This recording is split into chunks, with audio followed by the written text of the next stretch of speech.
Welcome back. Today we're going to talk about the 3 additional pieces you have for your assignment this week. You'll find those on page 109 and 110. We are going to be doing number 1 on 109 and number 2 and 3 on 110. I would just like to briefly go over how to approach these pieces with you, and you will do each one of them the same. You'll first want to look and see what is your key signature. Let's look at number 1, for example. No sharps or flats. And we know that that major key would be major key of C. So then we go to the end of the piece, and lo and behold, it ends on a C. Okay, so the next thing we want to see is what is our time signature. And you will see it has a C, which we know means common time, or 4/4. So we're going to have 4 beats in the measure with a quarter note for each beat. Now, we want to remember what we're studying here, which is the tonic, or the 1 chord, and the 5/7, or the dominant 7. And we're going to refresh our minds of how to create those. If you have a C chord, we just make C, E, G. That's the C is the root of the chord, and we have C, E, G. If we're using our left hand, we put our fingers on 5, 3, and 1. To create the 5/7 in the position we're going to be using, which allows us not to have to move our hand very much from the C position, we simply keep our common tone from the 1 and the 5 chords. In this situation, in number 1, we'll have G. Our thumb will stay on G. Remember, if in a tonic chord, the 5th of that chord becomes the 1st of the dominant. So we're going to go from a C chord, C, E, G, to the 5/7, and we keep our thumb on the G.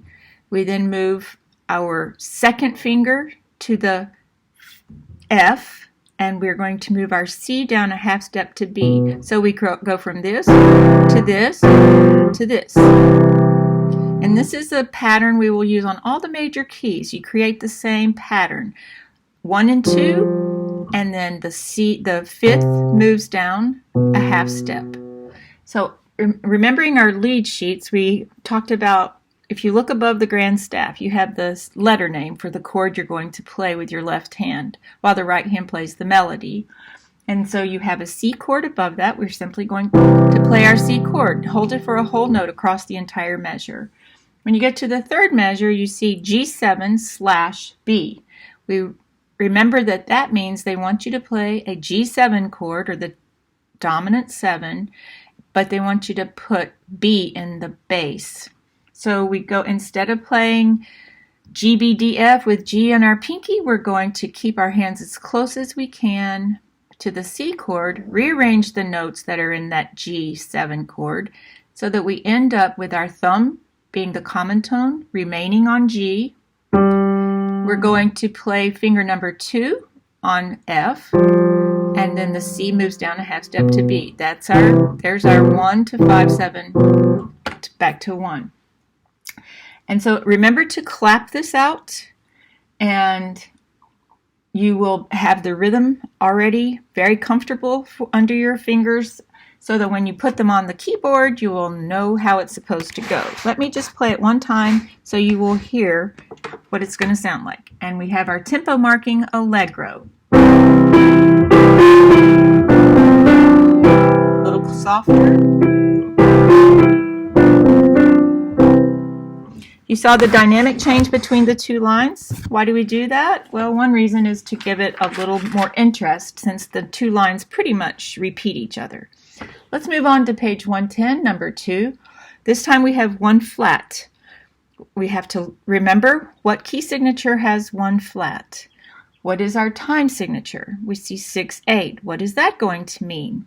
And we look at our tempo, allegretto. And so when we have a 6/8 with an allegretto tempo marking, that means we're often going to count it in 2. Correct. Okay, this time again we only have 1 change of chord per measure, and so you can still hold your left hand for 1 whole measure.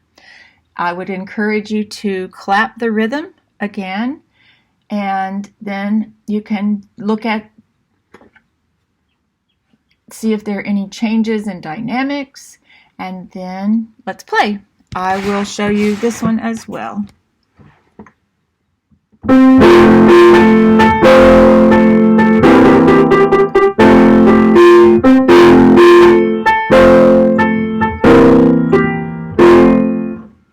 So remember, that's a good one. That really is a good one that I encourage you to clap. And you can clap it slowly at first in 6, and then as you get faster, you'll feel it in 2.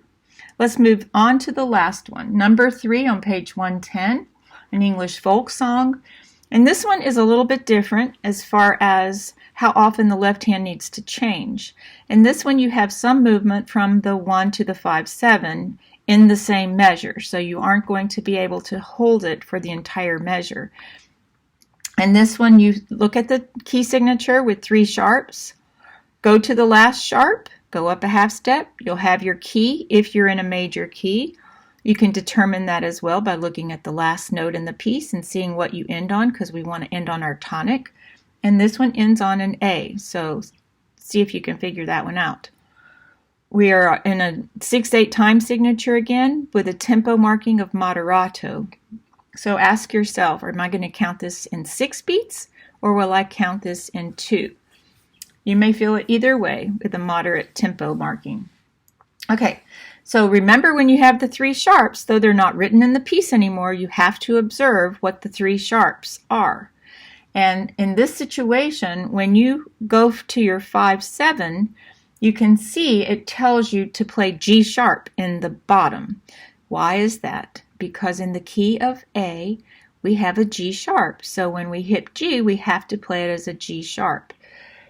So our notes for the tonic will be A, C sharp, E, if we're creating a triad on our tonic note.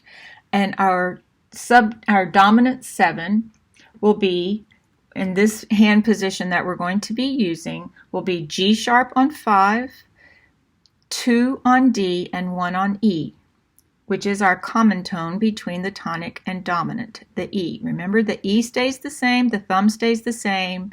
We then place our 2 on the note next to it. I always think of it as, I don't know why, squishing a bug, but it just comes to my mind when they're playing right next to each other. And our note that we had on an A, the 5, we're going to move that down a half step as we did for the other 2 pieces. And that will be G sharp in this situation. So let me play this for you.